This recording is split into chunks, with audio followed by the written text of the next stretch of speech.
Hello drama lovers, আজ Chinese drama little thing call first লাভের part 12 নিয়ে চলে এসেছি। তাহলে চলো আর বেশি দেরি না করে শুরু করা যাক। তো আগের পার্টের শেষে আমরা দেখেছিলাম মিয়াও মিয়াও যখন ওর মায়ের দেওয়া ফুড ডেলিভারি করতে যাচ্ছিল তখন ও ডেলিভারি লোকেশনটা কোনোভাবেই খুঁজে পাচ্ছিল না। তাই মিয়াও মিয়াও হেল্পের জন্য একজনকে আঙ্কেল বলে ডেকে দাঁড় করায়, কিন্তু এটা হলো কাই। তাই কাই খুব রেগে যায় মিয়াও মিয়াওয়ের ওপর আর বলে, তুমি আমাকে আঙ্কেল বলে কেন ডাকছো? মিয়াও মিয়াও কাইকে সরি বলে আর বলে, কাই আমি এই ডেলিভারি অ্যাড্রেসটা খুঁজে পাচ্ছি না কোথাও, তুমি আমাকে একটু হেল্প করে দেবে? কাই মিয়াও মিয়াওকে বলে, আমি জানি এটা কোথায়, তাই তুমি আমাকে ফলো করো।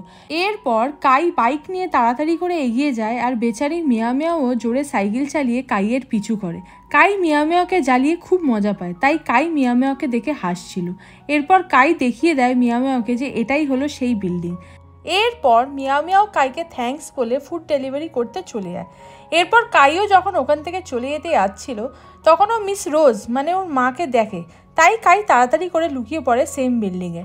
এরপর মিয়াও মিয়াও যখন ফিরছিল ফোনে কথা বলতে বলতে যে ওর লেট হচ্ছে ফুড ডেলিভারি করতে, তখন মিয়াও মিয়াও কাইকে বসে থাকতে দেখে অবাক হয় আর কাইকে বলে, তুমি এখানে বসে কি করছো? কাই মিয়াও মিয়াওকে বলে, কিছু না, তুমি যাও নিজের ফুড ডেলিভারি করো, আমি কিছুক্ষণ পর যাচ্ছি। তারপর মিয়াও মিয়াও ওখান থেকে চলে যায়। বাইরে এসে যখন মিয়াও মিয়াও মিস রোজকে দেখে তখনও বুঝে যায় যে কাই মিস রোজকে দেখেই লুকিয়ে পড়েছে। এরপর মিয়াও মিয়াও মিস রোজের সাথে কথা বলতে থাকে। তখন মিস রোজ মিয়াও মিয়াওকে বলে, আমি একজন স্টুডেন্টকে খুঁজছি, বাট বুঝতে পারছি না ও কোন বিল্ডিংয়ে আছে। স্টুডেন্টটা অনেক দিন ধরে আর্ট ক্লাসে আসছে না, তাই জন্য ওর শরীর ঠিক আছে কি না জানতে চাইছি। মিয়াও মিয়াও বলে, আসুন আমি দেখিয়ে দিচ্ছি, আমি এই বিল্ডিংটা ভালো করে চিনি। এরপর মিয়াও মিয়াও মিস রোজকে ওর সাথে নিয়ে যায়।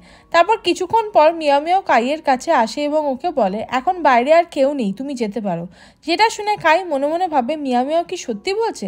মিয়াও মিয়াও কি জানে ওটা আমার মা ছিল তাই আমি লুকাচ্ছিলাম? মিয়াও মিয়াও কাইকে বলে, যেহেতু আমি তোমার হেল্প করলাম তাই আমি তোমার স্কুটারটা নিতে চাই, কারণ তাহলে আমি তাড়াতাড়ি ফুড ডেলিভারি করতে পারবো। কাই মিয়াও মিয়াওকে বলে, তুমি কি স্কুটি চালাতে পারো? মিয়াও মিয়াও বলে, হ্যাঁ খুব ভালো করে পারি, কারণ বাবা আমাকে স্কুটির সব কিছু দেখিয়েছিল। এরপর বাইরে এসে যখন মিয়াও মিয়াও কাইয়ের স্কুটার চালাতে যাবে তখন ও চেষ্টা করেও এগোতে পারে না। সেটা দেখে কাই মিয়াও মিয়াওয়ের ওপর হাসতে থাকে আর বলে, এমনটা হতে থাকলে আজ রাত হয়ে যাবে তাও স্কুটার এগোবে না, দাও আমাকে, আমি তোমাকে ছেড়ে দিচ্ছি। মিয়াও মিয়াও কিছুক্ষণ ভেবে তারপর ফাইনালি ও কাইয়ের স্কুটির পেছনে বসে যায়। যেখানে মিয়াও মিয়াওয়ের খুবই অকওয়ার্ড লাগছিল কাইকে ধরে বসতে, কাই বুঝে যায়, তারপর জোরে ব্রেক মারে। মিয়াও মিয়াও রেগে গিয়ে কাইকে বলে, তুমি কেন এমন করছো? কাই মিয়াও মিয়াওকে সরি বলে, তারপর আবারও জোরে ব্রেক মেরে হাসতে থাকে। কাই এমন করছে দেখে মিয়াও মিয়াও খুব বিরক্ত হয়ে কাইকে টাইট করে ধরে বসে। এরপর ওরা ফুড ডেলিভারির জন্য চলে যায়। তারপর ওরা যখন একটু ফ্রি হয় তখন মিয়াও মিয়াও অ্যাজ আ থ্যাঙ্কস কাইকে একটা আইসক্রিম গিফট করে। এখানে কাই একটার জায়গায় দুটো আইসক্রিমই নিয়ে নেয়, মানে মিয়াও মিয়াওয়ের আইসক্রিমটাও কাই নিয়ে নেয়। কাই বলে, আমি তোমাকে দুবার সাহায্য করেছি তাই জন্য আমার দুটো আইসক্রিম চাই। এরপর আইসক্রিম দুটোকে নিয়ে কাই মিয়াও মিয়াওয়ের সামনে খেতে শুরু করে। তখন মিয়াও মিয়াও একভাবে কাইকে দেখছিল যে ও কেমনভাবে আইসক্রিমগুলোকে খাচ্ছে। এরপর যখন মিয়াও মিয়াও ওখান থেকে চলে যাবে বলে ভাবে তখন কাই মিয়াও মিয়াওকে থ্যাঙ্কস বলে, কারণ আজ কাই মিয়াও মিয়াওয়ের জন্য ওর মায়ের হাত থেকে বাঁচল। যেটা শুনে মিয়াও মিয়াও কাইকে বলে, ইটস ওকে। এরপর মিয়াও মিয়াও ওখান থেকে চলে যায়। এইদিকে কাই মিয়াও মিয়াওকে যেতে দেখে স্মাইল করতে থাকে। কাই খুব মিষ্টিভাবে মিয়াও মিয়াওকে দেখছিল। এর থেকে বোঝা যাচ্ছে যে কাই এখন মিয়াও মিয়াওকে পুরোপুরিভাবে ওর ফ্রেন্ড ভাবতে শুরু করেছে। এরপর নেক্সট সিনে আমরা ইউনিয়নদের বাড়ি দেখি, যেখানে কাইয়ের মা কাইয়ের জন্য লাগেজ প্যাক করছে, কারণ খুব শিগগিরই কাই নিউ ইউনিভার্সিটিতে জয়েন করতে চলেছে। এখানে ইউনিয়নের বাবা মিস্টার লিং সেই সমস্ত পয়সাগুলোকে কাইয়ের ড্রয়ারে রেখে দেয় যেগুলো কাই রুম রেন্টের নাম করে ইউনিয়নের বাবাকে দিয়েছিল। এরপর মিস্টার লিং কাইয়ের মাকে বলে, এগুলো আমি কালেক্ট করে রেখেছিলাম কাইয়ের জন্যই, যাতে ইউনিভার্সিটিতে যখন ওর অনেক টাকার প্রয়োজন হবে তখন এগুলো দিয়ে সেই সমস্ত দরকারগুলো পূরণ করতে পারে। মিস রোজ বলে, কি জানি ছেলেটা কিভাবে এই টাকাগুলো জোগাড় করেছে, ওর তো এই সমস্ত করার কোনো দরকারই ছিল না। ইউনিয়নের বাবা মিস রোজকে বলে, তুমি চিন্তা করো না, ও কোনো সৎ পথেই টাকাগুলো কামিয়েছে, আর এগুলো করতে দেওয়া উচিত, কারণ এরকম করতে করতে ছেলেরা আরও স্ট্রং হতে পারে লাইফে। এরপর ওনারা যখন কাইয়ের রুম থেকে চলে যায়, এরপর কাই রাতে যখন ওর ঘরে আসে এবং ওর ড্রয়ারে সেই সমস্ত টাকাগুলোকে দেখতে পায়, এগুলো দেখার পর কাইকে ভীষণ ডিসঅ্যাপয়েন্টেড লাগছিল, কিন্তু আমরা পরে জানতে পারবো যে কাই আদৌ ওই টাকাগুলোকে ইউজ করবে কিনা। নেক্সট সিনে আমরা দেখি কাই, মিয়ামিয়াও আর শিন একসাথে হাইয়েন ইউনিভার্সিটিতে অ্যাডমিশন নেওয়ার জন্য এসেছে। ওরা খুবই এক্সাইটেড ছিল পুরো ইউনিভার্সিটিটা ঘুরে দেখার জন্য। এখানে আমরা মিয়ামিয়াওয়ের মাকেও দেখি, উনি চুপি চুপি আর্কিটেকচার মেজরের জন্য ফর্ম নিতে এসেছে। এরপর উনি যখন রিয়েলাইজ করে মিয়ামিয়াও একদম ওনার পেছনেই আছে, তখন মিয়ামিয়াওয়ের মা ফর্মটা নিয়ে সাইডে চলে যায়।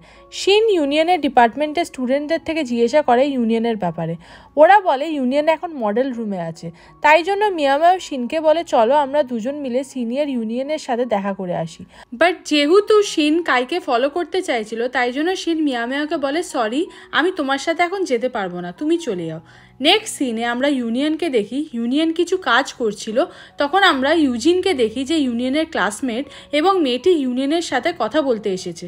ঠিক তখন এখানে মিয়ামিয়াও চলে আসে। মিয়ামিয়াও ওদের দুজনকে একসাথে দেখে লুকিয়ে যায়। ইউজিন যেভাবে ইউনিয়নের ক্লোজে ছিল তার থেকে মিয়ামিয়াও এটা ভাবতে শুরু করে যে এই মেয়েটা হয়তো সিনিয়র ইউনিয়নের গার্লফ্রেন্ড হবে। এই জন্য মিয়ামিয়াও ইউনিয়নের সাথে দেখা না করে ওখান থেকে চলে যায়।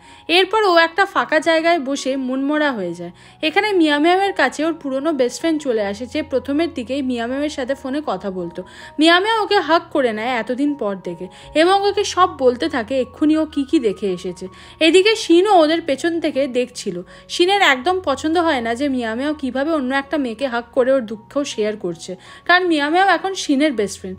তাই মিয়ামিয়াওয়ের আগের বেস্ট ফ্রেন্ড ওয়াঙ্গি শিনকে কোনোভাবে চিনে যায় আর বলে আরে তুমি শিন না। শিন ওয়াঙ্গিকে দেখার পর বুঝতে পারে, কারণ মিয়ামিয়াও আগেই ওয়াঙ্গির কথা শিনকে বলেছিল। তাই জন্য ওরা আবার ভালো করে কথা বলতে শুরু করে। ওয়াঙ্গি এখন থেকে সেম ওদের মতোই এই ইউনিভার্সিটিতে পড়বে। এরপর মিয়ামিয়াও শিনকে সব খুলে বলে যে ও আজ ইউনিয়নের সাথে একটা মেয়েকে দেখেছে খুব ক্লোজ থেকে। শিন মিয়ামিয়াওকে বলে হয়তো তোমার কিছু ভুল হচ্ছে, কারণ আমার মনে হয় না ব্রাদার ইউনিয়ন এত তাড়াতাড়ি গার্লফ্রেন্ড বানিয়ে নেবে কাউকে। তুমি তো জানোই ব্রাদার ইউনিয়ন সবার সাথে খুব কাইন্ডভাবে মেশে, তাই জন্য হয়তো তোমার এমন মনে হচ্ছে। যেটা শুনে মিয়ামিয়াও একটু শান্ত হয়, বাট তবুও ওর একটু ডাউট ছিল। এরপর ওয়াঙ্গি এসে শিনকে বলে এমনটা করলে কেমন হয় যে আমরা দুজন মিলে মিয়ামিয়াওকে পুরো চেঞ্জ করে দিলাম, যাতে ইউনিয়ন মিয়ামিয়াওয়ের প্রতি অ্যাট্রাক্ট হয়। যেটা করার জন্য শিন ও ওয়াঙ্গির কথায় রাজি হয়ে যায়। এরপর নেক্সট ডে মর্নিংয়ে ওরা দুজন অনেক জিনিস নিয়ে মিয়ামিয়াওয়ের বাড়ির সামনে এসে ওকে ডাকতে শুরু করে। এরপর আমরা দেখি মিয়ামিয়াওকে নিয়ে ওরা মেকওভার করতে বসেছে। প্রথমে ওরা মিয়ামিয়াওকে স্টিম দেয়, যেটাতে মিয়ামিয়াওয়ের খুব প্রবলেম হচ্ছিল, কিন্তু ওয়াঙ্গি আর শিন ওকে বার হতে মানা করে দেয়। এরপর আমরা দেখি ওয়াঙ্গি মিয়ামিয়াওয়ের বাইসাইকেলের পেছনে বসে অনেকক্ষণ ধরে মিয়ামিয়াওকে দিয়ে সাইকেল চালানো করায়, যাতে মিয়ামিয়াও স্ট্রং হতে পারে। এরপর আমরা রাতের সিন দেখি, যেখানে শিন মিয়ামিয়াওয়ের ফেসে ফেস প্যাক লাগিয়ে দিচ্ছে। পাশে ওয়াঙ্গি মিয়ামিয়াওয়ের চুল কালার করছিল। এরপর ওখানে ইয়াও চলে আসে এবং ওর দিদিকে এই অবস্থায় দেখে খুবই ভয় পেয়ে যায়। তারপর ও ওখান থেকে পালিয়ে যায়। এরপর আমরা নেক্সট ডের সিন দেখি, মর্নিংয়ে শিন আর ওয়াঙ্গি মিয়ামিয়াওয়ের জন্য ওয়েট করছে, কারণ আজ ওরা তিনজন একসাথে বাড়ি ছেড়ে নিউ ইউনিভার্সিটির হোস্টেলে যেতে চলেছে। এরপর মিয়ামিয়াও যখন বাইরে আসে তখন মিয়ামিয়াও ওর ফেস হাইড করে রেখেছিল, কারণ কাল রাতে যেই ফেস প্যাক ও মুখে লাগিয়েছিল তার থেকে মিয়ামিয়াওয়ের মুখে অ্যালার্জি হয়ে গেছে। মিয়ামিয়াও এখানে একটু আপসেটও ছিল, কারণ মিয়ামিয়াওয়ের ইচ্ছা ছিল ও ফ্যাশন ডিজাইন নিয়ে পড়বে, বাট ওর মা আর্কিটেকচার মেজরে মিয়ামিয়াওকে ভর্তি করিয়ে দিয়েছে। এরপর শিন মিয়ামিয়াওকে বলে তুমি চিন্তা করো না, দেখো এই সেম মেজর ইউনিয়নেরও আছে, এই জন্য তুমি ইউনিয়নের টাচে থাকতে পারবে পরে। মিয়ামিয়াও বলে হ্যাঁ, আমি খালি এই জন্য চুপচাপ আছি। এরপর মিয়ামিয়াওয়ের মা বাইরে এসে ওদের তিনজনকে লাঞ্চ বক্স দেয়। এরপর মিয়ামিয়াওয়ের মা বলে যে আমি যা করেছি তোমার ভালোর কথা ভেবে করেছি, তাই মন দিয়ে এই বিষয়টা পড়ো। এরপর ওরা তিনজন বাই বলে ওখান থেকে চলে যায়। এরপর আমরা ইয়াওকে দেখি, ইয়াও খুবই মনমরা হয়ে গেছে ওর দিদি চলে গেল বলে, কারণ ইয়াও এখন থেকে ওর প্রবলেমসগুলো কার সাথে শেয়ার করবে। তাই জন্য ওর মা ইয়াওকে বলে তুমি চিন্তা করো না, মিয়ামিয়াও প্রতি সামার ভ্যাকেশনে তোমার সাথে দেখা করতে বাড়িতে আসবে। সো হাই ড্রামা লাভার্স, এখানেই এই পার্টটি শেষ হলো। এই ড্রামার নেক্সট পার্টের নোটিফিকেশন পেতে প্লিজ চ্যানেলটিকে সাবস্ক্রাইব করে রেখো। তো দেখা হচ্ছে এই ড্রামার নেক্সট একটা পার্ট নিয়ে। বাই।